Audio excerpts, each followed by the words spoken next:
Hello everyone, welcome to Glory Ahead. Today we will be talking about an important part when it comes to SSB. Yes, we will be talking about lecture today. As I was getting a lot of requests from the aspirants that what to do when it comes to lecture preparation. So today I have come up with an idea that how we can prepare for lectures when it comes to SSBs. You have seen a lot of times, आपने देखा होगा Telegram groups में, WhatsApp groups में, aspirants used to ask that what were the lecture topics that were asked in the this SSB, that SSB, that AFSB, NSB and all. So this is a common question among the aspirants. But I think that if we are going into this way to prepare about the lectures, then it is not possible. Yes, because if I will be talking about lecture topics, it is all about general studies, the general knowledge, the general awareness. And the much you will be preparing about this, the more will be left. So the whole thing is that if we have to prepare on these things, then we need a proper strategy. Then what should be that proper strategy? So simply if I will be talking about lecturate, so lecturate is not there to check our knowledge. Yes, exactly. अगर उन्होंने हमारी knowledge check करनी होती तो obviously हमें 10 topic की list दी जाती and they must have said कि बेटा ये टॉपिक्स के ऊपर अपने अपने जो भी विचार हैं भाव हैं राइट डाउन करो एंड जस्ट हमें सेंड कर दो, तब हम इवेल्युएट करेंगे. सो बेसिकली ये यहाँ पे नॉलेज का टेस्ट नहीं है. That you need to remember first. अगर नॉलेज का टेस्ट नहीं तो what exactly they want in us. Basically आपको 3 मिनट का टाइम दिया जाता है ड्यूरिंग योर लेक्चर. 3 मिनट का time will be given to you. Within 3 minutes, you have to prepare out of 4 topics. 4 topics will be given to you. चार में से एक टॉपिक आपको चुनना है. You have to choose one topic among the 4 given topics. And then after you have to speak for the next 3 minutes. जिसमें 2 minutes 30 seconds are there for delivery of lecture. And then after 30 seconds will be there for the conclusion. तो basic सी बात यह है कि with in 3 minutes आप वही चीज prepare कर पाओगे about which you will be having an idea, जिसके बारे में आपको आइडियाज होंगे. ऐसा नहीं है कि विद इन 3 मिनट्स आप वो चीज जो आपको पता भी नहीं है उसके बारे आप प्रिपेयर करके विद इन 3 मिनट्स आप बोल भी दोगे अगले 3 मिनट के लिए. तो आपको सबसे पहले तो टॉपिक जब भी आपने डिसाइड करना है टू टेक द डिसीजन कि आपको किस टॉपिक के ऊपर बोलना है, ये बहुत ज्यादा इंपॉर्टेंट हो जाता है. काफी लोग आपको सलाह देंगे जो अलग अलग तरह के मिथ्स बन रखे हैं लेक्चरेट के बारे. लोग आपको ये भी बोलेंगे कि अगर आप इंटरनेशनल रिलेशन के ऊपर बोलोगे तो आपको ज्यादा मार्क्स मिलेंगे, अगर आप किसी सोशल टॉपिक के ऊपर बोलोगे तो आपको कम मार्क्स मिलेंगे, अगर पहले टॉपिक के ऊपर बोलोगे तो ज्यादा अच्छा समझा जाएगा, ज्यादा मार्क्स मिलेंगे, अगर फोर्थ टॉपिक के ऊपर बोलोगे तो you want be consider that much better. So I just wanted to tell you that you don't have to think about these things. These are totally myths. आपको myths के बारे में बिल्कुल नहीं सोचना है. What exactly you have to do? आपको एक डिलीवरी अच्छे वे में करनी है, एक कॉन्फिडेंट वे में डिलीवरी करनी है कि हाँ वाकई आप लीडर हो. बेसिकली अगर मैं लेक्चरेट की बात बताऊं तो lecturette is just to check the confidence a person is having when he or she is speaking in front of 10 people, 20 people or 50 people.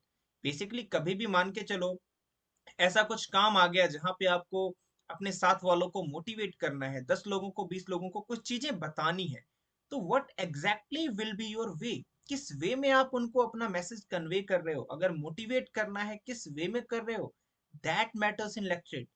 कभी भी आपको ये चीज नहीं सोचनी है कि I will be talking about international relation, कोई बहुत तगड़ा सा टॉपिक इंडो रशिया रिलेशन पे बोलूंगा मैं, तभी it will be going to possible. नहीं, ऐसा कुछ नहीं है. You don't have to think about these things. आपको सिंपल ये रखना है कि विद इन 3 मिनट्स मुझे एक अच्छी डिलीवरी देनी है, कॉन्फिडेंट डिलीवर करना है, और उसके अलावा लोगों को मैं कैसे 3 मिनट तक अपने साथ इन्वॉल्व रख सकता हूं या रख सकती हूँ, that you need to think. बिल्कुल भी आपको ये नहीं सोचना कि अगर मैं ये टॉपिक पे बोलूंगा तभी ऐसा कुछ होगा, जीटीओ सर तभी खुश होंगे मेरे से. These things you should not take into your mind. आपको बिल्कुल भी ये बातें दिमाग में नहीं लानी है. नेक्स्ट थिंग कि आखिर एक प्रिपरेशन की जो प्रॉपर स्ट्रेटजी होनी चाहिए लेक्चरेट को, वो कैसी होनी चाहिए. तो देखो सबसे पहले अगर बात बताऊं तो कहीं ना कहीं एक international topic is there for sure उन 4 टॉपिक्स में। उसके अलावा एक नेशनल टॉपिक होता है, एक जो होता है आपका एब्स्ट्रैक्ट टॉपिक होता है, और एक जो होता है आपका दैट इज सोशल टॉपिक। जैसे अगर आपको 4 टॉपिक का सेट मिलता है, तो उस सेट में एक टॉपिक जैसे मान के चलते हैं, first topic is Indo China relation, second topic could be one nation one election, the third topic could be my favorite pastime, and the fourth should be child labor। तो basically आपको चारों में से आपने ये सोचना है किस पे आप अच्छे से डिलीवर कर सकते हैं। आपको बिल्कुल ये नहीं सोचना कि मैं अगर इस पे बोलूंगा तभी अच्छा होगा, इस पे बोलूंगा तभी अच्छा। Just you have to think कि आप किसके बारे में ज्यादा से ज्यादा थॉट एसोसिएट कर पा रहे हो। थिंक अबाउट 30 सेकेंड्स, आपको पता चल जाएगा 2 टॉपिक के बारे में मेरे को बिल्कुल नॉलेज नहीं है, और जो 2 टॉपिक आपके पास बचे उन 2 टॉपिक्स में से आप किसके बारे में अपने आप को ज्यादा एसोसिएट कर पाते हो, वो आपने कर लिया। देन आफ्टर के जो आपके 2 मिनट बच गए, उस 2 मिनट में आपने क्या करना है, एक फ्रेमिंग करनी है। You have to frame in a well manner. आपको लाइन टू लाइन रटना नहीं है कि मुझे इस लाइन के बाद ये लाइन बोलनी है, इस लाइन के बाद ये लाइन बोलनी है। आपको ये सोचना है कि कंप्लीट मैंने अगर अपने टॉपिक को इंट्रोड्यूस करना है तो how I will be introducing that, किस चीज के साथ। अब अगेन देखो, टॉपिक आपका है, आपने चुना है खुद से, तो किस वे में इंट्रोडक्शन करनी है वो भी आपकी होगी प्रॉपर। तो you don't have to think about कि मैंने अपना नाम बता के इंट्रोड्यूस करना है कैसे, इट इज टोटली योर्स। आप किसी कोट के साथ आना चाहते हो, कोट के साथ इंट्रोडक्शन कर सकते हो। अगर आपको कोई डायलॉग याद आ गया उससे रिलेटेड तो आप उस चीज को कर सकते हो। तो this is totally your part कि आपने किस वे में उसको इंट्रोड्यूस करना है।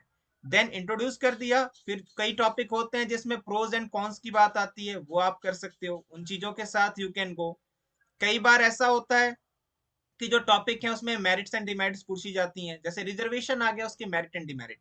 तो पहले आप रिजर्वेशन इंट्रोड्यूस कर दो, उसके बाद उसके मेरिट्स एंड डिमेरिट्स, और जब 30 सेकेंड लास्ट में आए तो आप उसको एक अच्छे वे में कंक्लूड कर दो। अब देखिए सबसे बड़ी बात आती है कि इस टॉपिक को जो भी आप प्रिपेयर कर रहे हो, कौन से टॉपिक प्रिपेयर करने हैं, कौन से टॉपिक प्रिपेयर नहीं करने हैं। क्योंकि देखो सिलेबस इज वास्ट, आपको नहीं पता कौन से 4 टॉपिक आपके सामने होंगे। और जो लोग ग्रुप्स में जाके पूछते हैं, उनको ये नहीं पता कि जो आप पूछ रहे हो लोगों से, क्या इसकी क्या गारंटी है कि आपके सामने वही टॉपिक्स आए। तो मेक श्योर इन चीजों में टाइम वेस्ट करने की बजाय आप अपने आप को प्रिपेयर करने का मौका दो। जनरली अगर मैं बोलूं, सबसे पहले आप क्या करो, इंटरनेशनल रिलेशंस जो आपको लेक्चरेट के साथ साथ आपके, अगर मैं बात करूं जीडी में, तो उसमें भी आपकी हेल्प करेंगे। तो सबसे पहले आप इंटरनेशनल रिलेशंस के बारे में पढ़ना, डेली डेली एक रिलेशन भी अगर आप कवर करोगे तो it will hardly take 1 month to cover all the relations जो भी इंपॉर्टेंट है, लाइक इंडिया के नेबर्स के साथ रिलेशन, मेन मेन कंट्रीज जो हैं जिनके साथ इंडिया का कॉपरेशन है उनके साथ। क्योंकि देखो जनरली उस पे आप तभी बोल पाएंगे when you will be having an exact data. क्योंकि सोशल टॉपिक में it is all you, that आपको क्या पता है उस चीज के बारे, you can deliver that. But when it comes to international relations या फिर कोई इंटरनेशनल ऑर्गेनाइजेशन, अगर मैं बात करूं डब्ल्यू की, अगर मैं बात करूं WTO की, इसरो की, जितनी भी चीजें इनके बारे, जब you will be having proper data then only you would be able to speak for the next 3 minutes. तो इनका डेटा अगर आपको करना है तैयार, तो आप डेली डेली एक एक टॉपिक उठाओ और उस पर वर्क करना स्टार्ट करो, तो एक महीने में एटलीस्ट आप अच्छा खासा डेटा इस चीज का कवर करोगे। एंड नेक्स्ट अगर मैं बात करूं सोशल टॉपिक्स की, what you have to do. Social topics के लिए आप 4 से 5 टॉपिक निकालो, चुनो 4 से 5 टॉपिक डेली, काफी आपको लिस्ट मिल जाएगी गूगल पे एंड ऑल। आप 4 से 5 टॉपिक डेली सोशल रखो। उसके बारे में आपको क्या करना है, इंट्रोस्पेक्ट करना है। सबसे पहले टॉपिक का ये सोचो कि इस टॉपिक के बारे में मुझे क्या पता है, what exactly I am knowing about this topic. आप सोचो, अपने आप को सोचने का मौका दो कि अगर मेरे को बोलना है इस टॉपिक पे 3 मिनट के लिए तो क्या क्या चीजें बोली जा सकती हैं। कलेक्ट करो अपने आइडियाज, बिकॉज हर चीज आप पढ़ नहीं सकते। Social topics are all about आपको कितनी अवेयरनेस है आपकी सोसाइटी की, आप कितना ज्यादा इन्वेस्ट करते हो अपना टाइम उस चीज को सोचने में। जस्ट अपने थॉट्स को इमेजिनेशन दो, एक प्रॉपर इमेजिन करो उस चीज के ऊपर क्या बोला जा सकता है और क्या बोला जा सकता है, जब तक आपके दिमाग में उस चीज को लेके थॉट्स आने बंद ना हो जाए। एक आपको बहुत अच्छा आइडिया मिल जाएगा कि इस टॉपिक पे क्या क्या चीजें बोली जा सकती हैं। अब मेन मकसद आता है कि वहां पे how we will be delivering that. तो आप जस्ट सोचो कि उसमें से जितनी चीजें आपने निकाली हैं उस टॉपिक को लेके, किसके बारे में आपको पता है, किसके बारे में आपको नहीं पता है। जिस चीज के बारे नहीं पता है, take help from Google, take help from other sources, और उस चीज को आप पक्का करो। अगर इस वे में अगर आपने चार चार टॉपिक, पांच पांच टॉपिक भी अगर डेली किए, तो एक मंथ में अगर आप प्रिपेयर कर रहे हो तो 120 to 150 topics you will be prepared with. और वो काफी मतलब सिलेक्टिव टॉपिक्स होंगे जो आपको GD as well as lecture दोनों में हेल्प करेंगे। और इवन इंटरव्यू में भी कई बार क्वेश्चंस पूछ लिए जाते हैं, तो वहां पे भी it will be helping you. So that is the suggestion from my side, कि rather than thinking about the shortcuts कि इधर भाग गए उधर भाग गए, ये चीजें करने की बजाय आप अपने ऊपर मेहनत करो, अपने ऊपर एक प्रॉपर स्ट्रेटजी से वर्क करो, और ज्यादा नहीं देना आपको टाइम। ओनली 1 आवर आप भी दोगे तो आप एटलीस्ट 150 टॉपिक्स, जिसमें आपका इंटरनेशनल रिलेशंस, आपके international other topics as well as social topics का अच्छा खासा आप एक भंडार तैयार कर लोगे। So I hope you like it, and you will be working on the same thing. And ऐसी ही कुछ और भी चीजों की videos will be there for sure in the upcoming days. So, jai hind everyone. Have a nice day.